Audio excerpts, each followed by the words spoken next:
I'm Jessica Peresta, host of the Elementary Music Teacher Podcast, a part of the Education Podcast Network.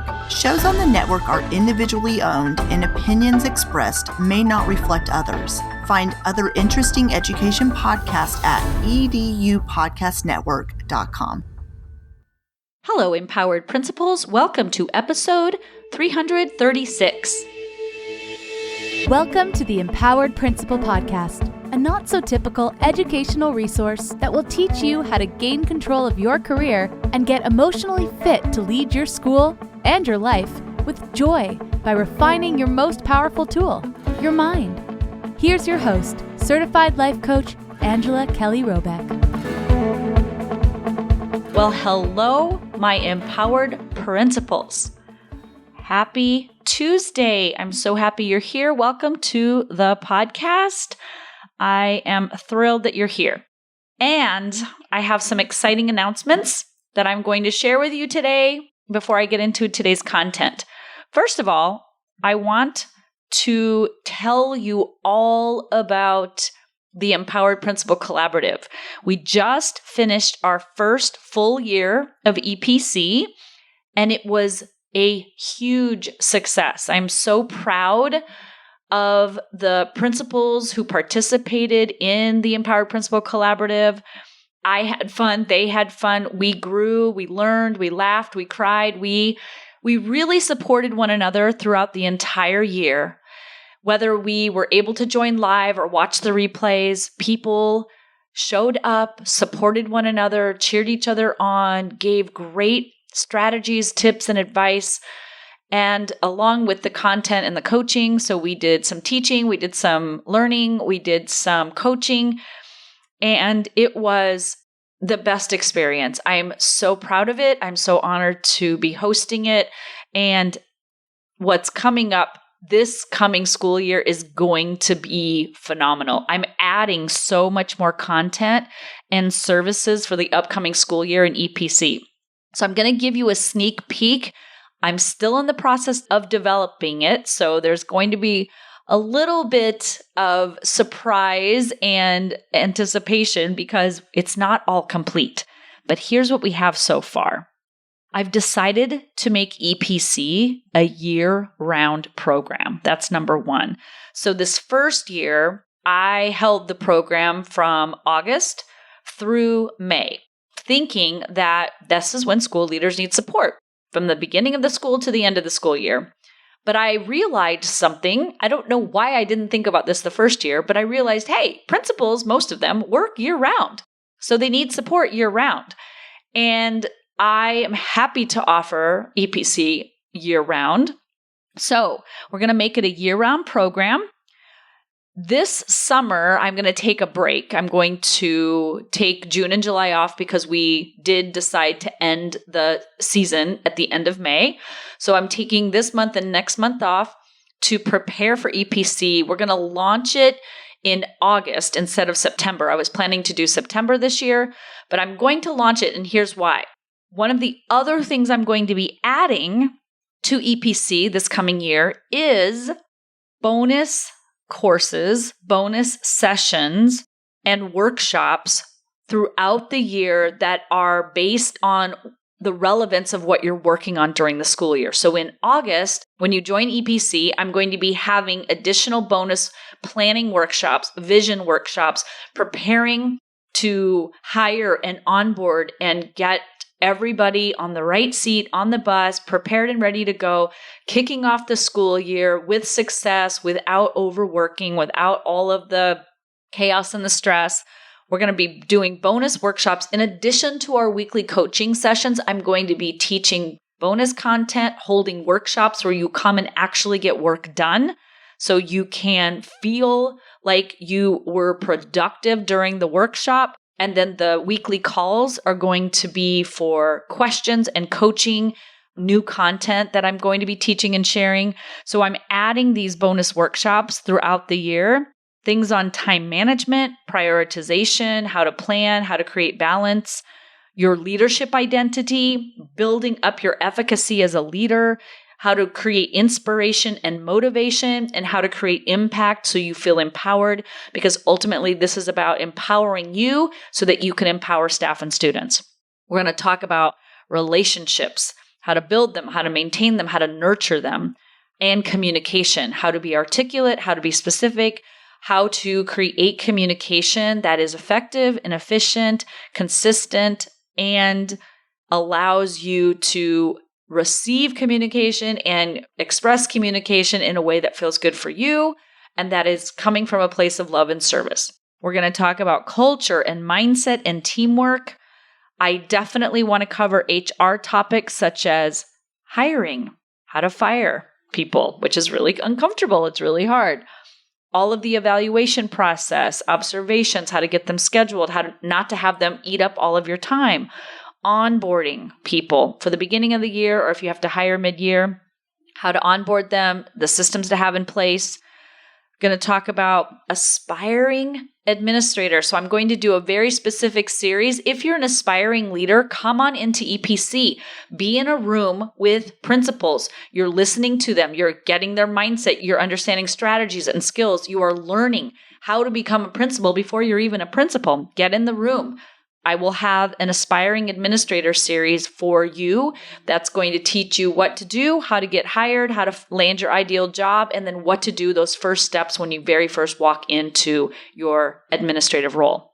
And as I continue to develop my own skills as a coach, as a business owner, as a leader, and in my own quest for personal development, professional development, as I evolve myself in my ability to lead you, I will create additional content to help you be the best version of you as a leader. So this is a continual process. There are always new strategies, new ways of approaching this job to make it a little bit easier, a little bit more fun, a little bit lighter, a little bit more successful. So if you have ever at all been intrigued or interested in experiencing leadership coaching and finding out what leadership coaching feels like, this is the year to join EPC. And I'm going to make joining EPC more fun than ever by kicking off the Summer of Fun 2024. So, my intention with the Summer of Fun this year, I have really thought about the Summer of Fun and its impact and its significance. So the title of this episode is The Significance of Fun, because it has a value, it has a purpose, and it is significant. It really matters. So what we're going to be talking about in the Summer of Fun, which we just started, this is the beginning of June. We're going Summer of Fun lasts from the beginning of June to the end of July. It's an 8-week program. It's free. It's fun. You get in the Facebook group and you participate. And this is what we're going to be talking about. We're going to talk about building safety around planning and having fun. A lot of times fun does not feel safe. It doesn't feel like it's okay. It doesn't feel acceptable. It feels irresponsible. We're going to talk about how to change the way we think and feel about fun. We're going to talk about what the value of fun is, the significance of fun, why it's so important. I want to debunk the negative stigma that we have as adults, particularly about having fun, around the idea of taking some time off and having some fun or having fun at work. Everything doesn't have to be so serious, so dry, so intense all of the time. I am going to teach you how to calendar and honor your fun, because it is as equally important as every other meeting, every other appointment, every other task on your calendar. I want you to identify as a school leader that your wellness, your happiness, and your playfulness matters. It is significant. It is important. Because here's the deal. It is so much easier to lead people from the energy of fun. People are attracted to people who are fun. People want to work for and be around leaders who understand the value of fun and who integrate fun into the work that they do. So leaders, you principals out there or district leaders who are listening, those of you who embrace having fun, you give staff and students permission to have fun. You are the role model. You're the one who has the authority, the position of authority to say, hey, it's okay to have some fun. It's okay to be lighthearted and to make learning fun and to make teaching fun and to make coming to work fun. This is about retention. This is about sustainability. No one wants to be in a job where there's zero fun. It's always serious. It's always heavy. It's always intense. There's always a problem. There's always something to fix or change or solve. And it's always based out of lack, insufficiency, and this idea that we're not doing enough. Okay? I want you to consider that the goal, the outcome you're looking for is to have fun, to enjoy learning, to enjoy leading. So not only is the goal to have fun at work, you also want to enjoy your life outside of work. You want to have a life outside of the workday, and you need to model that for your staff and students. No teacher should be working around the clock. No principal should be working around the clock. No district administrator should be working around the clock. Martyrdom is not the goal. Sacrificing your physical wellness, mental wellness, emotional wellness, psychological wellness, sacrificing time with your family, time with friends, time for fun, time for play, time for rest. Sacrificing all of that does not make you a better leader, okay? So some of the key concepts through the Summer of Fun that we're going to talk about is that it's safe to have fun. You have permission to have fun. You are allowed to have fun. And you get to decide what fun feels like for you. I'm going to take you on a journey. The first 4 weeks, where you're going to have these little mini homework sessions, which basically they're just prompts for you to think about during the week. And then we're going to come back and coach on it every single week and talk about what about fun is so difficult, what makes fun so hard, okay? So I want you to think about this. I looked up the word fun in the dictionary, and it became very clear to me why we as adults think fun is a problem, okay? So fun is something that provides amusement and or enjoyment, playfulness, entertaining, pleasant, engaging, energizing, laughter, celebration, relaxation. Those are amazing, right? We all want to feel, those are kind of feeling words, most of them, emotional words. We want to feel entertained, pleasant, engaged, energized, laughter, happy. We want to celebrate, we want to relax, okay? But there were also, like when I went and looked at the synonyms, it was distraction, absurdity, buffoonery. What word is that? Buffoonery? Clowning, diversion, foolery, nonsense. And I thought, this is why we are cautious about having fun. Words like distraction, absurdity, buffoonery. That word makes me laugh every time. Clowning, diversion, foolery, nonsense. The language we use to describe ourselves, our decisions, our use of time and energy, it matters. When fun is essential, like we're worthy of fun, we deserve fun, fun is an essential part of being a human on the planet. When we look at fun as an essential element, as a benefit, as a value add, then we embrace its value. We embrace the significance. But if you've been taught to think of fun as a distraction or unproductive or foolish or silly or immature or unfocused or irresponsible, you're going to have a pretty hard time giving yourself permission and being truly comfortable with scheduling in fun into your life, into your workday, into time outside of school. Another reason that fun feels like such a challenge, we teach this in school, by the way, it drives me crazy. But when you think about it, we all do it. Work before play. Get your work done first, and then you can have fun. Work is always the priority. That mindset, work before play, get your work done first, and then you can go have fun. Then you can go to recess. Here's the problem with this. There's always more work that can be done. The list never ends. The tasks never end. So fun keeps getting pushed to the back of the line, and it never makes it to the front. Because fun never gets to be first in line, fun before work, then fun just gives up trying to be included in your life. Or fun will sabotage you. It's going to get your attention. It's going to be like, you're going to start having some fun by overeating or drinking or scrolling on your phone or playing games on your phone or just zoning out to Netflix or shopping, your desire for fun will either be extinguished or it will sabotage you and it will creep in. It will find a way.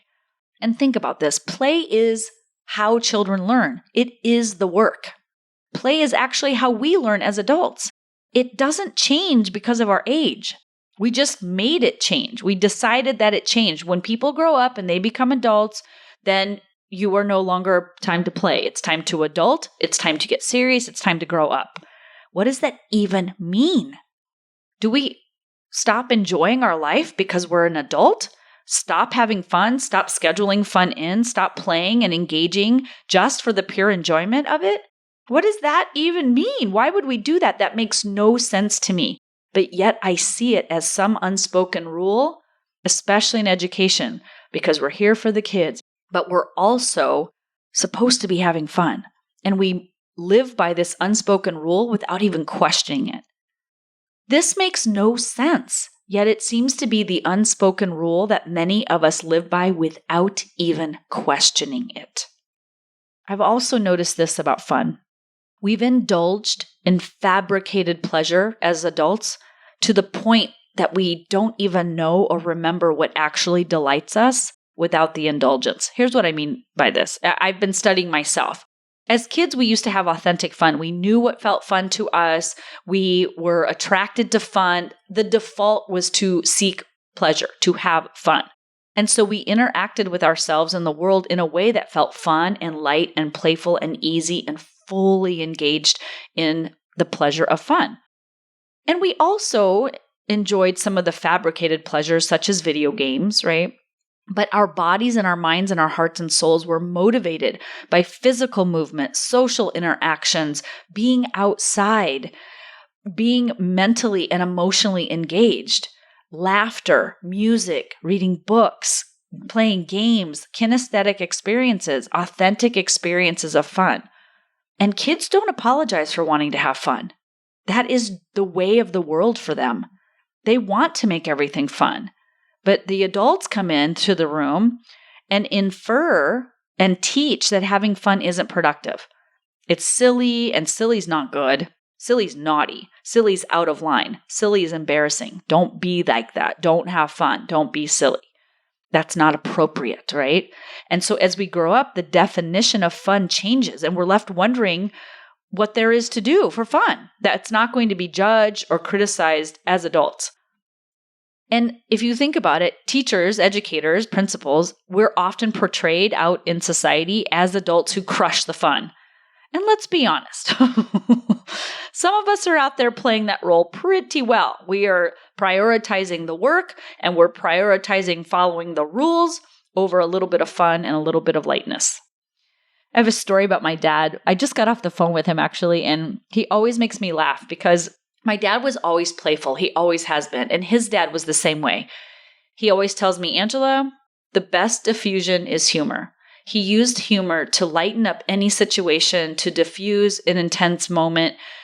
All the kids gravitated to him because of this playfulness and this lightheartedness and his ability to see the silver lining or tell the funny joke or make light of something that was really serious, right? He could turn a very serious situation into a moment of laughter and fun. And here's a quick story that highlights his humor, his silliness. We were kids. My grandfather had a stroke. My dad's dad, had a stroke. He was at the Veterans Hospital down in Des Moines, Iowa. I grew up in Iowa.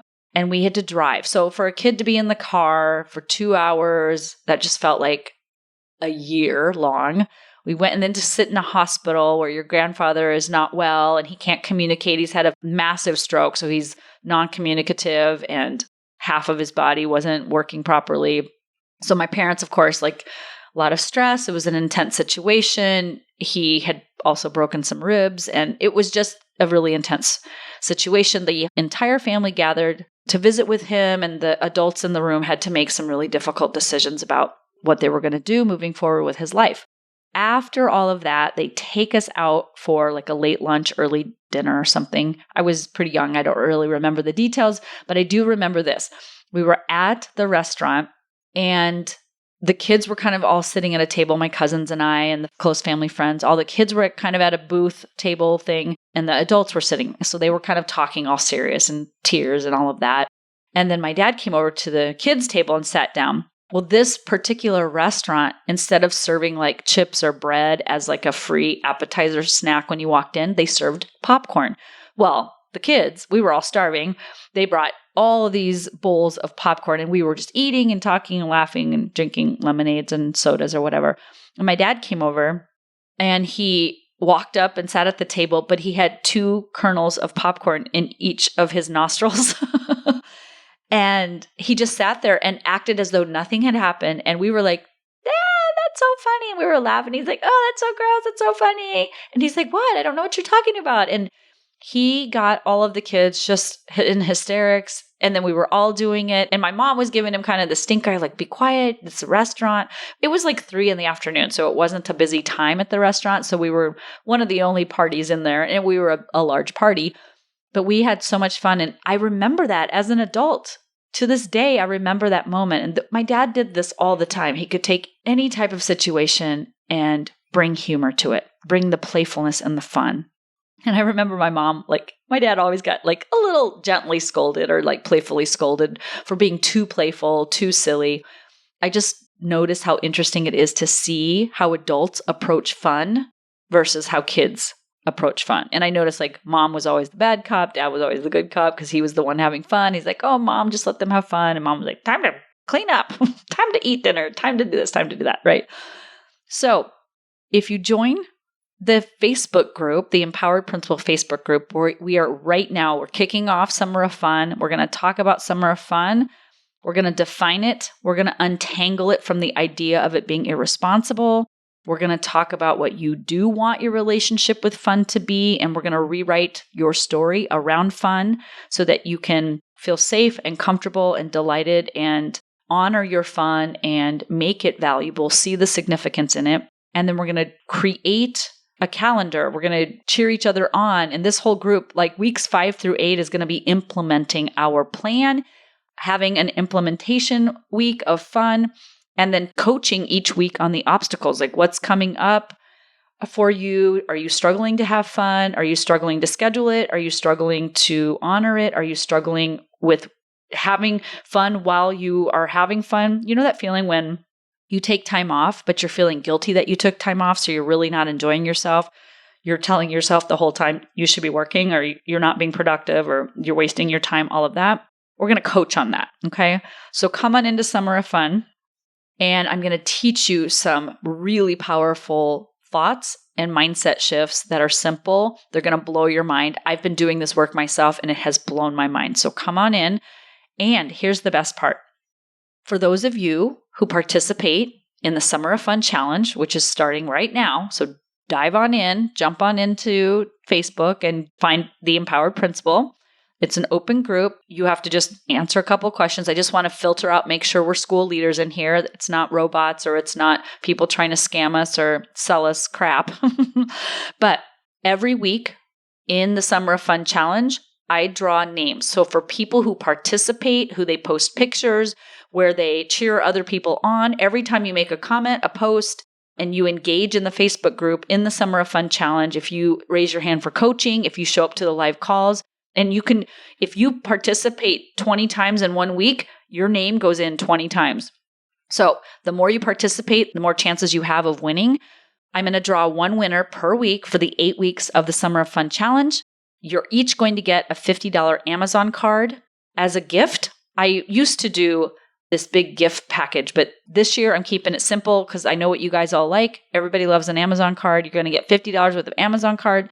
And this is the best one. You're going to get a year of EPC. You get to register for the Empowered Principal Collaborative for the entire year for only $199. Yes, you heard me right. Registration in EPC as a client of mine for only $199. That is 90% off the full price of the $1997 price. I feel like this is insane, but I'm so excited. It just delights me to say, yeah, you're going to get 90% off.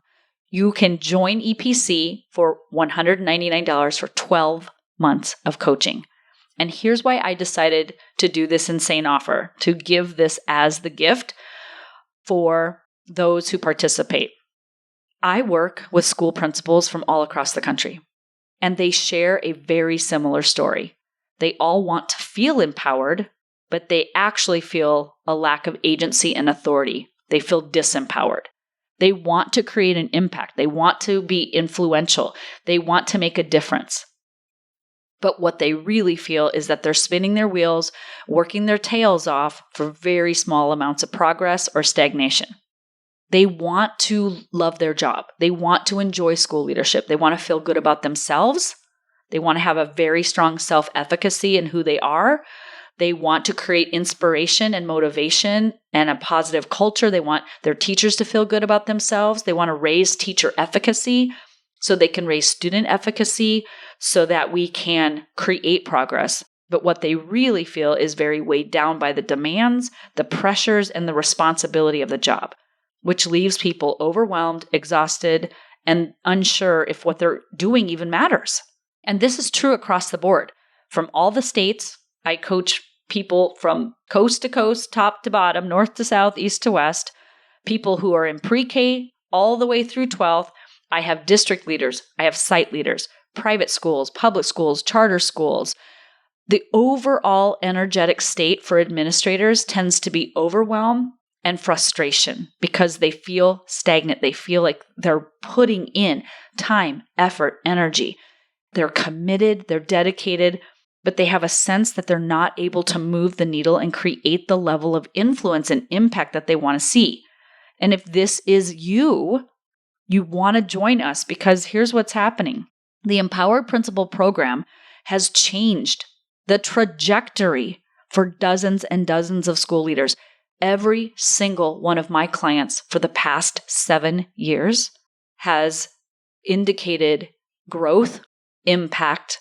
They've built a legacy. They have better time management, better balance, better planning skills, better relationships, better communication skills, better onboarding skills, better hiring skills. They get bonuses, raises, promotions faster than ever before. They get their coaching paid for through their district. They change the way they think about themselves, the way they feel about themselves, their entire perspective of education, of their job. They change the perspective of what they think about their teachers, the goals that they have for their school. They change the understanding of what to focus on and why and what matters most. And these clients of mine, they come back year after year, round after round, because the impact of coaching, the impact of the Empowered Principal programming that I have created continues over and over year after year to expand their capacity to lead. It's not just a one-year thing. This type of development, professional and personal development, it's an evolution. It's a lifelong learning process. They come back because it works. It gives them the tools to create the impact they want and to enjoy themselves in the process so much more. So I'm inviting you into this experience. Join the Facebook group, participate in the Summer of Fun, try to win EPC, but either way, make the decision to sign up and join EPC. I will tell you this, I've also added an additional feature that makes it even more accessible. There is now a monthly payment option. If you don't want to pay in full the $19.97 price, what you can do is sign up for 10 monthly installments of $199.70 for 10 months. That equates to $19.97. You're not even getting charged any more for the monthly payment option, because I want it to be equal and accessible. I want you to pay the same price. So if you would prefer monthly payments, you can do 10 monthly installments of $199.70, and that will get you 12 months of EPC access. Come on in.